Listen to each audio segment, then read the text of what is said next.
Gliding isn't just for when your engine goes out. We're going to be talking to glider expert Tom Conte in the hangar.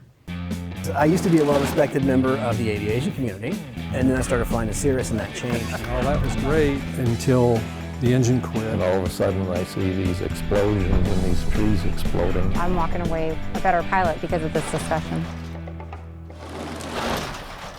Welcome to In the Hangar. Today we welcome back Tom Conte. Tom, you are an expert in so many different things. Now we're talking gliders. We've talked A&P stuff. We've talked drone operations. Now we're talking unpowered flight. So thanks for being here. Gliding. How did you get into gliding? Every 2 years you have to do your flight review. And I had the option to take a ride in the glider, and I decided to get the rating on that. Now, I got the rating 10 years after I started flying power planes. And since I was ready to be a power pilot, all I had to do was just a couple of hours in the glider and 10 solo flights, and I got the glider rating. I didn't realize, because of long wings, you have a lot of adverse yaw. So it really teaches you to be really coordinated. So when I went for my multi-rating, the examiner couldn't believe how precise I was. He says, "What are you flying?" I said, "Something about a 60-foot wingspan." He's trying to think what power plane it was. And I said, "It's a glider." And because you got to be precise, if you want to stay up, you got to be precise. So I've heard that with like tail wheel, that stick and rudder, all that stuff will help you with the adverse yaw. And really learn that, but you're saying glider even more so? Right. If you want to stay up, you got to be precise. And also, when you bank a glider, that's where it's a good demonstration of adverse yaw, because you will be actually holding the stick in the opposite direction, because the glider will start rolling over on that. And now, so it teaches you coordination. And I found out in all the other planes I transitioned with, it was really simple because the gliders taught you to be precise. And it costs money to rent, so I didn't want to pay for the tow going up and down. I'll just be as best as I could and just stay up there. Oh, wow. So you practice being precise just in the tow, is what you're saying? Oh, no, I'm just saying, more precise you are, the longer you stay up. I don't have to come down. Oh, because you don't have extra drag, Right. because you're uncoordinated and all that stuff. And, all right. So you mentioned that you got the rating added. Let's talk about, for us pilots, if I wanted to get a glider rating, what would I have to do? When I came here, there was an operation at Cattle Mills. They're closed. So the only commercial operation right now is Midway? Q Aviation at Midway, and they have gliders there. And it's a commercial operation, 7 days a week. But the other place is called Texas Soaring Association. They've been around. They're the oldest gliding club in the country and the largest, and they have their own private field near Midlothian. And if you're a young person looking to be a pilot, build your time, gliders is the way to go, because you could solo at 14. And if you want to start racking your hours up, you join the club, there's initiation, and you work, to offset some of your costs, and you can start flying at 14 solo. And they got gliders rent really cheap. I think they have a... So the glider hours would count towards, like, if I wanted to head towards ATP? Yes. They count? Oh, yes. I didn't know that. Yeah. Oh, yeah. There's you can't have all gliders for ATP. Right, you have to have so many hours in an airplane. But if you want to be in an aviation career, the Texas Soaring Club is the best way to go, because it's the cheapest way to get the flight time. The members volunteer the flight training, and they got tow planes there. They got everything. It's a private operation. They got a clubhouse. Wow. I'd be more than glad to. What about those who are outside of Texas? Just look for somebody that has a there's glider operation? the Soaring Society, SSA.org. Okay. You go to their website, and they have a place where to fly. Okay. And you pull it up, and it'll have a map of the United States, and you click on your locations. Will tell you if it's a club, or if you're a commercial operation. Commercial operation, you could walk in and start flying. Club, you got to join. The advantage of club is overall it's cheaper, but you have to volunteer some time and stuff like that. Oh, right. That's how you pay for it. Right. Okay. It's interesting that there are some power pilots that I had airline pilots who got their training very early, and they were so enamored with the glass cockpit.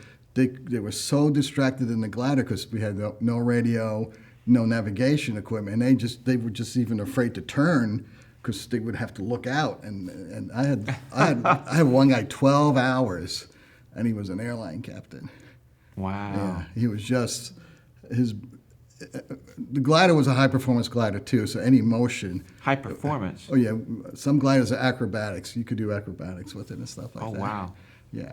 Okay, so then for those starting from scratch who don't have pilot's license and want to start doing gliding. If you want to start from scratch, it's at least 20 hours of flight in the glider. Okay. And a flight could be 10, 15 minutes or an hour. So they don't count by the time, they count by the trips. Right. They count by the number of takeoff and landings. And then at least for the prep for the test, it's at least 3 hours of prep for your check ride. Your check right there. So it's a minimum of 20 hours in gliders. Most people take long, so you probably have maybe 30 hours in a glider, and it's cool. Are most gliders the same? Are most of them two-seaters, or is it like general aviation? You've got all sorts of flavors. I mean, I really have not seen a lot of gliders. So I'll take you up when the weather gets better. Right. We'll make an I'll arrangement. take you up on that. Yes, definitely. So there's the training gliders. Schweitzer had a two-place, it's a steel tube, fabric-covered metal wing glider. It's about a 25-to-1 glide ratio. Landing speed's 40 miles an hour, so anybody could land that. It's a tough glider. The other training glider are the high-performance glass ships. Now you got close to 35, maybe 40-to-1 glide ratio. Wow. And their speeds are close to a power plane. You fly the Pennon at 60, 65 miles an hour. And they're very precise. But that's the two gliders you're going to find, and they're both two places. The student goes up in the front, and now the high performance gliders, the front is designed like a single place glider. So if you want to do your solo flights, you find a single place, but the dual was designed so the front's exactly like a single place. Okay. And you're up in a single place. And Schweitzer made a three-place glider. Oh, wow. That we had in Cattle Mills, and we did a lot of people did their proposals in the glider. Oh, wow. And a funny story is that when I was flying with somebody, we go up about 5,000 feet, and usually you put a banner on the ground, and you fly over there on the X and ask if you want to marry me. So one woman didn't say anything in the glider. Oh, no. She didn't give Oh. it. So that was a That's long not good. flight down. Yeah. Wow. Yeah. I guess if you do that, you should probably know what they're going to say. And then the other funny incidents, the woman did accept it. We were flying about 2 o'clock in the afternoon, and it dawned on her that they were out since this morning, and he had the ring in her pocket since the morning. Oh. And he only told her at 2, and so she wasn't happy about that either. Oh. So all these exciting things around gliding. And so, I guess you lose your mind up there. yeah, you must. Oh, definitely. All right, tell me about this particular So glider. this particular model is of a famous glider that you rarely hear of. It's called an RJ5. It stands for Ross Johnson. And Dick Johnson was a local glider pilot. He was an engineer at TI, and he was into competition flying. And he designed this glider late 40s, and it's one of the first gliders with a laminar flow wing. This had close to a 40-to-1 glide ratio. 40-to-1. And this is a model of the glider that he flew from Odessa, Texas, to Saline, Kansas, 575 miles. Wow. It's the first time a glider did that.